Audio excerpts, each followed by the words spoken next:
আলহামদুলিল্লাহ, ইসলামী ছাত্র আন্দোলন বাংলাদেশ কুষ্টিয়া জেলা শাখা কেন্দ্র ঘোষিত ঈদ আনন্দ সারা বাংলাদেশে ভাগাভাগি করে নেওয়ার জন্য তারই ধারাবাহিকতায় আমাদের কুষ্টিয়া জেনারেল হাসপাতালে 400 জনের জন্য 400 জন রুগীদের জন্য আয়োজন করে। তারই ধারাবাহিকতায় আমরা আজকে রুগীদের মাঝে খাবার বিতরণ করছি।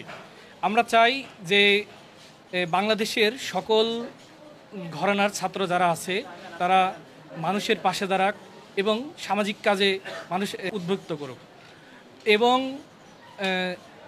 ফ্যাসিবাদ বিরোধী যে নতুন রাজনীতিক যে বাংলাদেশ বিনির্মাণ হোক। আমরা চাই যে ইসলামী ছাত্র আন্দোলন শুধু না, যত ইসলামী সংগঠন বা রাজনৈতিক ছাত্র সংগঠন আছে তারা মানুষের কল্যাণে কাজ করুক।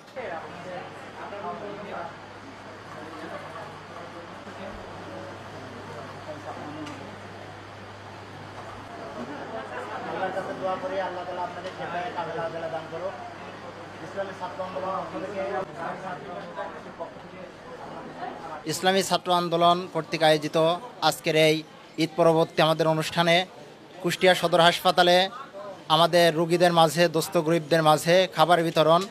ইসলামী ছাত্র আন্দোলন বিশ্বাস করে ইসলাম দেশ মানবতার পক্ষে। ইসলামী ছাত্র আন্দোলন সর্ব অবস্থায় আছে, থাকবে এবং ইসলামী ছাত্র আন্দোলন সর্ব অবস্থায় গরিব দুঃখী মেহনতি মানুষের পাশে দাঁড়াবে ইনশাআল্লাহ।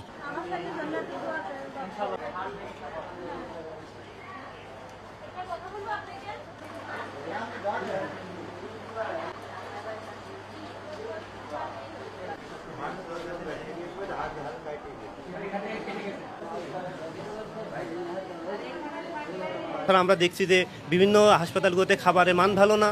এইগুলোর জন্য আমরা ইসলামী ছাত্র আন্দোলন বাংলাদেশ আমরা কুষ্টিয়া জেলা শাখা আজকে খাবার বিতরণ করছি। ইনশাআল্লাহ আমরা চাই আগামী দিনে প্রত্যেকটা ছাত্র সংগঠন এভাবে উদ্যোগ নিক, প্রত্যেকটা ছাত্র সমাজ এভাবে উদ্যোগ নিক যে আমরা গরিব দুঃখী মানুষের পাশে, আমরা আমাদের রুগীদের ভাই এবং বোনরা এখানে আছে তাদের সাথে আমরা ঈদ একটা আনন্দ ভাগাভাগি করতে পারি, সেই জন্য আমরা এখানে আসছি।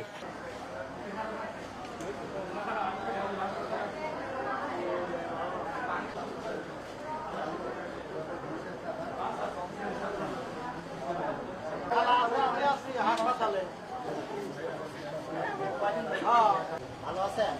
ইসলামী ছাত্র আন্দোলনের পক্ষ থেকে আপনাদের আমাদের জন্য দোয়া করবেন। আমরা ভালো আছেন?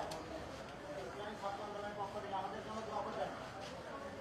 ইসলামী ছাত্র আন্দোলনের পক্ষ থেকে আপনাদের